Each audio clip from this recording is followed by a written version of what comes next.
الشیطان الرجیم بسم اللہ الرحمن الرحیم ان اللہ وملائکتہ یصلون علی النبی یا ایہا الذین آمنوا صلوا علیہ وسلموا تسلیما اللہم صلی علی سیدنا محمد وعلی آلہ واصحابہ وبارک وسلم.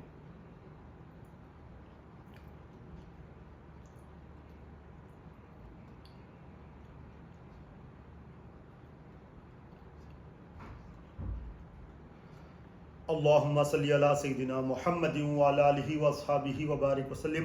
اللہم صلی علی سیدنا محمد وعلی آلہ واصحابہ وبارک وسلم. اللہ تعالیٰ کا بے انتہا فضل و کرم ہے کہ اس نے ہمیں نبی کریم صلی اللہ علیہ وسلم کی امت میں پیدا فرمایا اور پیدا ہونے کا فخر عنایت فرمایا. الحمدللہ یہ فخر اشکی انبیاء نکلا. مزید برائے کرم ہوا کہ اللہ تعالیٰ نے قرآن جیسی نعمت سے وابستہ فرمایا، اولیاء اللہ کے دامن سے وابستہ فرمایا اور تشہید ایمان کے لیے ہمیں یہاں جمع فرمایا اور میلاد النبی صلی اللہ علیہ وسلم کے لیے ہمیں یہاں جمع فرمایا. انشاءاللہ اللہ تعالیٰ کی مدد سے رسول اللہ صلی اللہ علیہ وسلم کے رسالت کے فیضان سے، اولیاء اللہ کے ولایت کے فیضان سے میلاد سیریز کو، جشن ظہور نور صلی اللہ علیہ وسلم سیریز کو انشاءاللہ کنٹینیو کرتے ہیں. انشاءاللہ آج سمجھنے کی کوشش کریں گے کہ اللہ تعالیٰ نے دوسری مرتبہ، کئی مرتبہ بنایا، ہم دوسرا لکھ رہے ہیں، دوسرا ذکر لیں. قرآن میں میلاد کا ذکر پھر کہاں آیا؟ سورہ آل عمران آیت نمبر 164. اعوذ باللہ من الشیطان الرجیم بسم اللہ الرحمن الرحیم. بلا شبہ اللہ نے مسلمانوں پر بڑا ہی احسان کیا کہ انہی میں سے ایک پیغمبر کو بھیجا. تو یہاں پر اللہ تعالیٰ کیا احسان، یہاں پر میلاد بتا کر احسان جتا رہے، احسان جتا کر میلاد بتا رہے ہیں. تو اللہ تعالیٰ یہاں پر احسان بتا رہے ہیں کیا ہے؟ تم میں رسول تشریف لے کے آئے، یہ احسان ہے، میں نے تم پر احسان کیا کہ نبی کا تشریف لانا احسان. یعنی اب اس کو عام فہم میں لے لے، میلاد النبی ہم پر احسان ہے اللہ تعالیٰ کا. جشن ظہور نور اللہ تعالیٰ کا احسان ہے، اور کیسا احسان ہے؟ سب سے بڑا احسان ہے. اللہ تعالیٰ نے کوئی نعمت پر احسان نہیں جتلایا، کوئی نعمت پر اللہ تعالیٰ نے احسان نہیں جتلایا. صرف نبی کریم صلی اللہ علیہ وسلم کو ہمارے پاس بھیج کر اللہ تعالیٰ کہتا ہے میں نے تم پر احسان کیا. تو اللہ تعالیٰ کا سب سے بڑا احسان کیا ہے؟ کیونکہ تمام نعمتیں، ایک ایک نعمت اللہ تعالیٰ کا احسان ہے. تو تمام نعمتیں جو نبی کریم صلی اللہ علیہ وسلم سے پہنچ رہی ہے، اسی لیے جن سے نعمتیں پہنچ رہی ہے انہی کو بھیج دیا میں نے تمہارے پاس. تو اللہ تعالیٰ کہہ رہے ہیں میں نے تم پر احسان کیا. دیکھیں ایک مثال دیتے ہیں تفسیر نعیمی میں، کہ ایک درخت کی مثال دیتے ہیں. نبی کریم صلی اللہ علیہ وسلم کو سمجھنا ہے تو یہ مثال سے سمجھے. مثال کا حقیقت کوئی تعلق نہیں ہے، مگر یہ مثال تفسیر نعیمی میں آئی ہے. مفتی احمد یار خان نعیمی رحمۃ اللہ علیہ مثال دیتے ہیں کہ ایک درخت ہوتا ہے اور اس کی جو نا شاخیں ہوتی ہیں، پتے پھل وغیرہ ہوتے ہیں، پھول ہوتا ہے، سب کچھ ہوتا ہے، مگر وہ جو بہار ہے درخت کی وہ جڑ سے ہے. وہ جو جڑ ہیں، وہ جڑ کیا کرتی ہیں؟ جڑ رس پہنچاتی ہے تمام درخت کے ایک ایک ٹہنی کو، ایک ایک پتے کو، ایک ایک پھول کو، ایک ایک پھل کو. وہ جڑ جو ہے نا رس پہنچاتی ہے.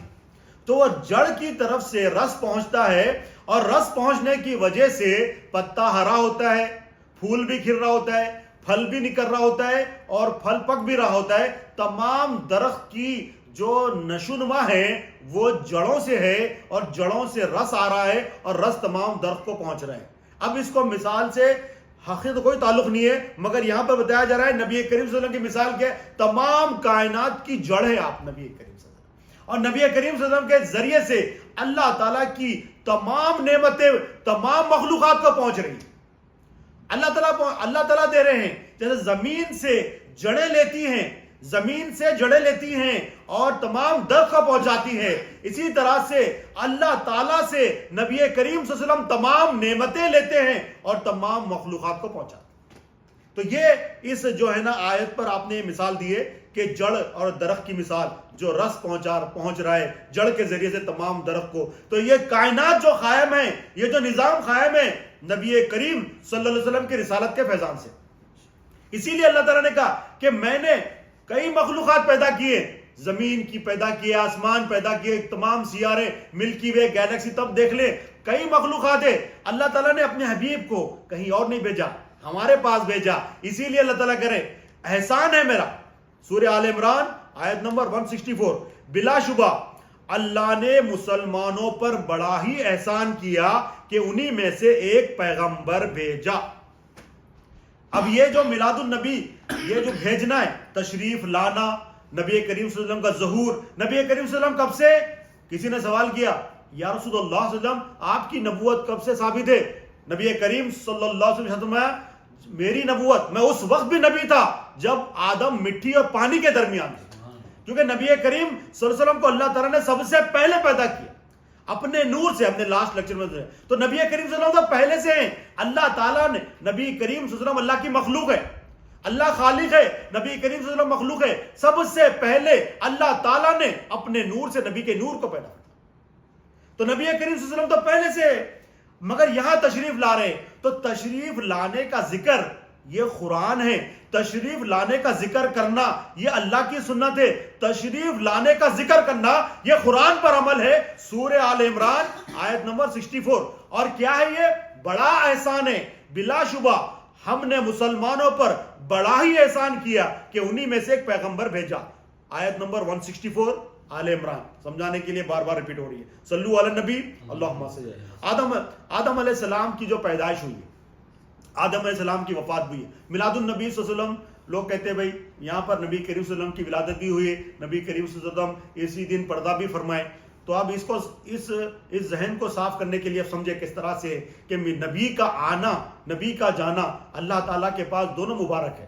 نبی کریم صلی اللہ علیہ وسلم نے ارشاد فرمائے، اس حدیث کو روایت کرتے حضرت اوس بن اوس رضی اللہ تعالیٰ کہ تمہارے دنوں میں جمعہ کا دن افضل ہے، بہتر ہے. کیوں؟ کہ اس دن آدم علیہ السلام پیدا ہوئے اور اسی دن آدم علیہ السلام کی وفات ہوئی. نبی کریم صلی اللہ علیہ وسلم ارشاد فرما رہے ہیں، اس حدیث کو روایت کر رہے ہیں حضرت اوس بن اوس رضی اللہ تعالیٰ کہ تمہارے دنوں میں جمعہ کا دن افضل ہے. کیوں افضل ہے بھائی؟ تو آگے حدیث میں خود ہی آ رہا ہے کہ اس دن آدم علیہ السلام پیدا ہوئے اور اسی دن آدم علیہ السلام کی وفات ہوئی. اسی دن سور پھونکا جائے گا، اسی دن سخت آواز ظاہر ہوگی. اب نبی کریم صلی اللہ علیہ وسلم یہ جمعہ کی فضیلت بتا کے ارشاد فرمائے، جمعہ کے دن تم مجھ پر کثرت سے درود بھیجا کرو. اب ولادت آدم علیہ السلام کی ہے، ولادت آدم علیہ السلام کی ہے، وفات بھی آدم علیہ السلام کی ہے جمعہ کا دن. تو نبی کریم صلی اللہ علیہ وسلم فرمائے تم مجھ پر کثرت سے درود بھیجا کرو. اب جس مہینے میں نبی کریم صلی اللہ علیہ وسلم کی ولادت ہے اس مہینے میں کتنا ذکر نبی ہونا چاہیے. جمعہ کا دن جو آدم علیہ السلام سے منسوب ہے وہاں پر بھی درود بھیجنا ہے، حدیث میں آیا ہے. تو ایک صحابی نے عرض کیا یا رسول اللہ صلی اللہ علیہ وسلم، پہلے نبی کریم صلی اللہ علیہ وسلم نے جمعہ کے دن تم مجھ پر کثرت سے درود بھیجا کرو کیونکہ تمہارا درود میرے پاس پہنچ جاتا ہے. پھر ایک صحابی نے عرض کیا یا رسول اللہ صلی اللہ علیہ وسلم، کیا آپ کے انتقال کے بعد بھی آپ پر درود پہنچے گا؟ تو نبی کریم صلی اللہ علیہ وسلم نے فرمایا اللہ نے زمین پر حرام کر دیا ہے کہ وہ انبیاء علیہ السلام کے جسموں کو کھائے. اللہ کا نبی زندہ ہوتا ہے، اسی طرح سے پہنچے گا جس طرح آج پہنچ رہا ہے. نبی کریم صلی اللہ علیہ وسلم کے زمانے میں آج بھی اسی طرح سے درود پہنچے گا. تو نبی کریم صلی اللہ علیہ وسلم، تو بات کیا ہے جمعہ کا دن افضل کیوں ہوا؟ ہم عید المومنین بولتے ہیں، بڑا افضل دن ہے. وہاں پر حضرت آدم علیہ السلام کی ولادت اور وفات کا دن ہے. تو جو نبی کی ولادت اور وفات کا دن ہے، جو آدم علیہ السلام ہیں وہ جمعہ ہیں. تو نبی کریم صلی اللہ علیہ وسلم کی ولادت کا جو مہینہ ہے ربیع الاول کا مہینہ ہے، اور 12 ربیع الاول نبی کریم صلی اللہ علیہ وسلم کا تشریف لانا ہے. نبی کریم صلی اللہ علیہ وسلم کا تشریف لانا ہے. تو ہم حدیث سے، قرآن سے میلاد النبی کی اہمیت کو بھی سمجھ رہے ہیں اور اپنے ذہن کو، اپنے دل کو بھی صاف کر رہے ہیں کسی شبے سے. اب دیکھیں ابراہیم علیہ السلام، یہ آدم علیہ السلام، ابراہیم علیہ السلام نے دعا فرمائی، خانہ کعبہ کی تعمیر ہو گئی. خانہ کعبہ کی تعمیر ہونے کے بعد اب مقدس دعا کیا فرماتے ہیں؟ جیسا ہی خانہ کعبہ کی تعمیر ہوئی اور جو تعمیر کرتے ہیں وہ جو مقام ابراہیم ہے، آج بھی مقام ابراہیم جو لوگ حج عمرہ کے لیے گئے ہیں آج بھی دیکھنا مقام ابراہیم ہے. وہ مقام ابراہیم کیا ہے؟ ایک پتھر ہے جس کے سینے میں حضرت ابراہیم علیہ السلام کے قدموں کے نشان ہیں. اس پتھر کے سینے میں حضرت ابراہیم علیہ السلام کے قدموں کے نشان ہیں. وہ کیسا پڑے؟ ابراہیم علیہ السلام نے خانہ کعبہ بنا لیا. خانہ کعبہ بناتے وقت پہ نہیں پڑھے، جب خانہ کعبہ بنا لیا ہے، مکمل کر لیا ہے، جب نبی کریم صلی اللہ علیہ وسلم کی ولادت کی دعا کی، نبی کریم صلی اللہ علیہ وسلم کی میلاد کی دعا کی. میلاد کی دعا جب کرے تو پتھر نرم ہو گیا اور آپ کے قدموں کو اپنے سینے میں سما لیا. تو وہ جو آج مقام ابراہیم ہے، جو عمرہ کرنے والے، حج کرنے والے جب طواف کرتے ہیں تو مقام ابراہیم کو مصلی بناتے ہیں. مقام ابراہیم کیا ہے؟ میلاد النبی صلی اللہ علیہ وسلم کی دعا کی نشانی ہے. آج بھی وہ نشانی موجود ہے. وہ دعا جو حضرت ابراہیم علیہ السلام نے کی تھی، وہ دعا کیا تھی؟ خانہ کعبہ کی تعمیر کرنے کے بعد نبی کریم صلی اللہ علیہ وسلم کو مانگا تھا. نبی کریم صلی اللہ علیہ وسلم کی آمد کی دعا کی تھی. وہ دعا کو اللہ اتنی پسند فرمائے اور پتھر نرم ہو کے اپنے اندر لے لیا. تو میلاد کی اہمیت اس پتھر نے جانا، پتھر ہو کے جانا تو پتھر قیامت تک مقام ابراہیم بن گیا. تو میلاد کی اہمیت کو جان کے نرم ہو گیا، اپنے قدم کو اپنے اندر لیا تو قیامت تک مصلی بنے ہوا ہے تمام حاجیوں کے لیے، عمرہ کرنے والوں کے لیے. مقام ابراہیم مصلی ہے، یعنی مقام ابراہیم اور خانہ کعبہ مقام ابراہیم درمیان میں ہو آپ کے خانہ کعبہ کے، پھر آپ طواف کے بعد کی نماز پڑھیں گے. یہ مقام ابراہیم ہے. تو اب یہ دعا کیسا ہوئی؟ سورہ بقرہ آیت نمبر 128، 129 اور 130. ابراہیم علیہ السلام، بسم اللہ الرحمن الرحیم. اے ہمارے پروردگار، یہ خانہ کعبہ تعمیر کرنے کے بعد دعا فرمائے. اے ہمارے پروردگار، ہم دونوں کو اپنے فرما بردار بندے بنا اور ہماری اولاد میں سے ایک ایسی امت پیدا کر جو تیری فرما بردار ہو، اور ہم کو عبادت کے طریقے بتا اور ہماری توبہ قبول فرما. بے شک تو ہی توبہ قبول فرمانے والا اور مہربان. اب نبی کریم دیکھیں، ابراہیم علیہ السلام سے اسماعیل علیہ السلام سے لے کے نبی کریم صلی اللہ علیہ وسلم کے والدین تک، یہ تمام یہ کون ہیں؟ مومنین ہیں. یہ دعا میں شامل ہے. یہ دعا ابراہیم علیہ السلام نے کی ہوئی. آگے فرمانے، اے ہمارے پروردگار، اس بستی کے رہنے والوں میں انہی میں سے ایک پیغمبر بھیج. کیا فرما رہے ہیں؟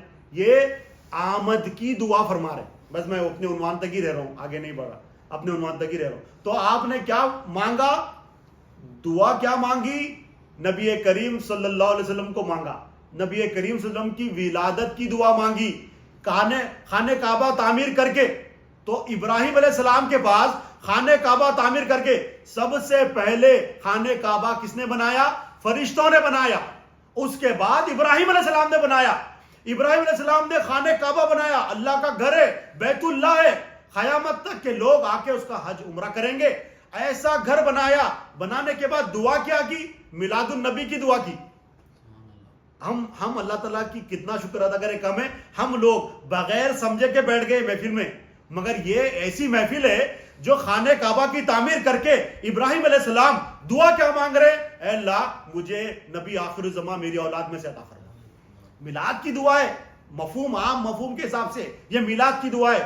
آیت کیا ہے؟ نوٹ کر لینا. سورہ بقرہ آیت نمبر 128، 129 and 130.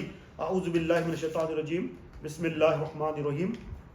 اب دیکھیں سورہ مائدہ، وقت کم ہے اسی لیے میں جلدی آگے جا رہا ہوں. سورہ مائدہ آیت نمبر 114، 115. اب یہاں پر دیکھیں حضرت عیسیٰ علیہ السلام. اب عیسیٰ علیہ السلام نے کیا دعا کی؟ یہ آیت پڑھنے سے پہلے میں اس کی تشریح کر دیتا ہوں. سورہ مائدہ آیت نمبر 114، 115.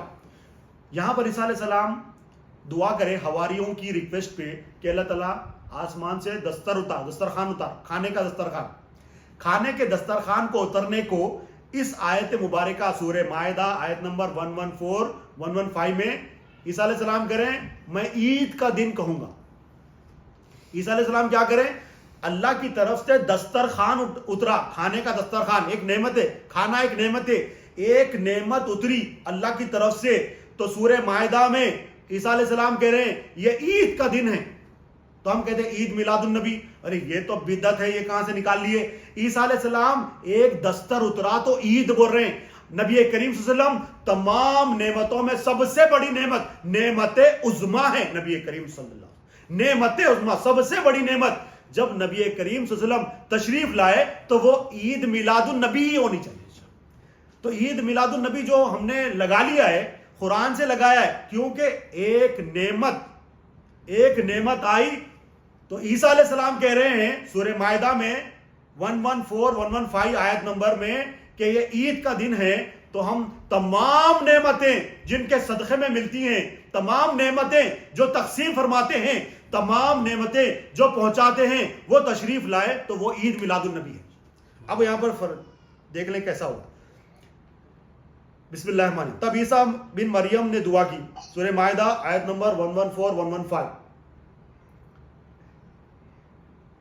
آیت نمبر 114-115۔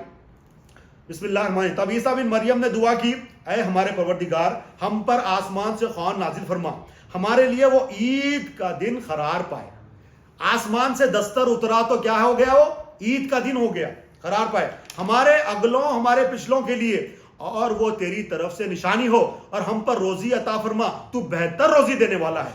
اللہ تعالیٰ نے فرمایا ہم تم پر ضرور خوان نازل کریں گے، لیکن اس کے بعد تم میں سے جو شخص کفر کرے گا تو ہم اس کو ایسا عذاب دیں گے کہ دنیا میں کسی کو ایسا عذاب نہ دیا۔ تو اللہ تعالیٰ فرمایا ایک نعمت، دسترخوان کی نعمت، اگر اس کی ناقدری کریں گے ہم عذاب اتاریں گے، اور ایسا عذاب ہوگا کہ دنیا میں نے کسی کو نہیں دیا۔ یہ سورہ مائدہ آیت نمبر 114-115 بار بار ریپیٹ کر رہا ہوں۔ تو یہ کیا بات ہے؟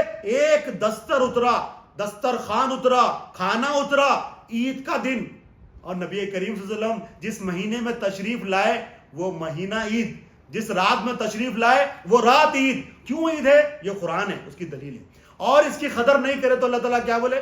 جو اس کی قدر نہیں کرے گا اس کو میں عذاب دوں گا۔ ہوا کیا؟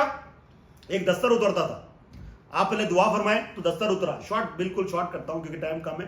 تو دستر جو نا آسمان سے آیا، اس دستر میں کیا تھا؟ روٹیاں تھی، گوشت تھا، مچھلیاں تھی، زیتون تھا، شہد تھا، پنیر تھا، ترکاریاں تھی، اس میں بہت ساری چیزیں تھی۔ وہ دستر آیا، عیسیٰ علیہ السلام نے 2 رکعت نماز پڑھی، دعا کی، رو رو کے اللہ کا شکر ادا کرے، پھر اللہ سے دعا کی اللہ تعالیٰ مجھے شکر گزار بندوں میں شمار فرما۔ پھر اس کے بعد دستر کھولے، پھر تقسیم ہوا، اللہ کا حکم ہوا پہلے یہ کون کھائیں گے؟ غریب کھائیں گے۔ تو نعمت اتری، غریب کھائیں گے۔ دیکھو عیسیٰ علیہ السلام ایک دعا کرے، دستر اترا، تو کھانا کس کو کھلایا جا رہا؟ غریبوں کو کھانا کھلایا جا رہا۔ اب میلاد النبی میں کھانا کس کو کھلاتے؟ ہم غریبوں کو کھلاتے۔ یہ سورہ مائدہ ہے، آیت نمبر 114-115۔ تو یہ جو ہم کرتے ہیں میلاد النبی میں کھانے کا انتظام، لنگر کا انتظام، یہ جو ہے یہ قرآن سے ثابت ہے، سمجھنے والی بات ہے۔ تو جب کھانا کھلائے، غریبوں کو بولا گیا، غریبوں کو، بیماروں کو، مسکینوں کو کھانا کھلائے۔ تو جیسا ہی وہ کھائے پہلے دن، جب صبح رات میں سو گئے، صبح اٹھے تو بیمار جو تھے شفا ہو گئی، غریب تھے امیر ہو گئے، جو مسکین تھے ان کی مسکینی دور ہو گئی، تو وہ جو ہے نا ان کی پریشانیاں دور ہو گئی۔ پھر یہ دستر 40 دن تک اترتے رہا۔ کتنے دن تک؟ 40 دن تک۔ پھر اللہ تعالیٰ نے حکم دیے کہ اب جو ہے نا اس پہ مالدار لوگ نہیں کھائیں گے، اس پہ صرف غریب ہی کھائیں گے، کیونکہ جو مالدار ہو گئے ہیں پاولدار ہو گئے، غریبوں کو کھلائے، بیماروں کو کھلائے۔ تو مالداروں کو غصہ آیا، انہوں نے کہا یہ تو بھائی یہ کوئی ایسی بات نہیں ہے، تو جادو ہے، یہ تو کوئی اللہ کی نعمت نہیں ہے، انہوں نے انکار کیا۔ یہ ایک روایت ہے۔ دوسری روایت ہے کہ اللہ تعالیٰ نے حکم دیا تھا آج کا کھانا کھا لینا، اٹھا کے نہیں رکھنا، کل ہم دستر پھر بھیجیں گے۔ کھانا اٹھا کے نہیں رکھنا، ہم پہ بھروسہ کرنا، ہم تمہیں کھلائیں گے، ہم دستر دوبارہ بھیجیں گے۔ تو کچھ لوگوں نے کھانا جو ہے نا کل آتا کی نہیں آتا کی بول کے رکھ لیا۔ اب یہ اتنی، ایک تو جادو بولے اور ایک کیا کرے، ایک روایت کے حساب سے کھانا رکھ لیے۔ تو یہ اللہ تعالیٰ کو ایسا لگا کہ میری نعمت کا انکار کرے، میری نعمت کی ناقدری کرے۔ تو جب صبح اٹھے تو سور بن چکے تھے، یہ پورا واقعہ ہے، اس میں سور بن چکے تھے۔ کیا انہوں نے ایک کھانے کی نعمت کا قدر نہیں کرے، انکار کرے اور بے ادبی کرے، تو اللہ تعالیٰ نے ان کو سور بنا دیا، سور بنا دیا ان کو۔ تو ہم نبی کریم صلی اللہ علیہ وسلم کی میلاد کے موقع پر، ظہور کے موقع پر اگر ہم زبان دراز کریں گے تو اللہ تعالیٰ نبی کریم صلی اللہ علیہ وسلم کے صدقے میں عذاب تو نہیں بھیجے گا جیسا عذاب پچھلی امتوں میں آیا، یہاں تو پیسہ عذاب تو نہیں آئے گا، مگر ان کے دل سور کی طرح بن جائیں گے۔ یہ تو سور نہیں بنیں گے، ان کے دل سور کی طرح بن جائیں گے۔ کیوں؟ کہ انہوں نے نبی کی بے ادبی کی ہے۔ نبی کریم صلی اللہ علیہ وسلم نعمت عظمیٰ ہیں، نعمت کی قدر نہیں کی، تو نبی کریم صلی اللہ علیہ وسلم کی نعمت کی قدر نہیں کریں گے تو ان کے دل سور کے بن جائیں گے۔ جب ان کے دل سور کے بن جائیں گے تو دل غلیظ ہوگا، ناپاک دل ہو جائے گا، یعنی ناپاک دل ہو جائے گا ان کا۔ اللہ حفاظت فرمائے۔ تو نبی کریم صلی اللہ علیہ وسلم نعمت عظمیٰ ہے تو ہمیں قدر کرنا ہے۔ تو ہم جو ہے نا اللہ سے دعا کرتے ہیں کہ ہم اللہ تعالیٰ قدر کرنے والا ہمیں بنا دیں۔ تو نبی کریم صلی اللہ علیہ وسلم یہ جو ہے نا کتنے لوگ کھانا کھاتے تھے ایک دستر پہ؟ پہلے 7300 لوگ کھانا کھاتے، وہ جو سور بن گئے 330 تھے، زیادہ نہیں تھے. کتنے تھے صرف وہ؟ 330 تھے. سور بن گئے اور 3 دن کے بعد وہ ہلاک ہو گئے. تو نعمت کی قدر بھی کرنا ضروری ہے. حضرت موسیٰ علیہ السلام کو تورات ملی. یہ بات بول کے اپنی بات کو میں ختم کر رہا ہوں. موسیٰ علیہ السلام کو تورات ملی. تورات میں دیکھے جو پیپر دیکھ رہے ہیں امت محمدیہ کا ذکر آ رہا ہے اس کے اندر. پہلا پیپر، دوسرا پیپر، تیسرا پیپر، ہر پیپر میں امت محمدیہ کا ذکر ہے. 3 ہو گئے، 4 ہو گئے، 10 12 20 25 30 50 پیپر ہو گئے. تختیاں پلٹاتے جا رہے ہیں، امت محمدیہ کا ذکر ہے. تفسیر نعیمی میں آیا ہے، مفتی احمد یار خان نعیمی فرماتے ہیں 70 تختیوں پر صرف امت محمدیہ کا ذکر تھا. تورات کے 70 تختیوں پر امت محمدیہ کا. تو نبی کریم صلی اللہ علیہ وسلم کی نسبت سے ہمارا ذکر پہلے سے. تو کیا ذکر تھا؟ کچھ چند باتیں، بالکل چند باتیں. اس میں آیا کہ نا ایک ایسی امت آئے گی جن کے چہرے چمکتے ہوئے نورانی ہوں گے. تو تختی جب آپ نے پڑھی تورات کی، اللہ سے عرض کی ہے باری تعالیٰ یہ کیا یہ میری امت ہوگی؟ یہ امت کے بارے میں لکھا ہوا ہے یہ میری امت ہے.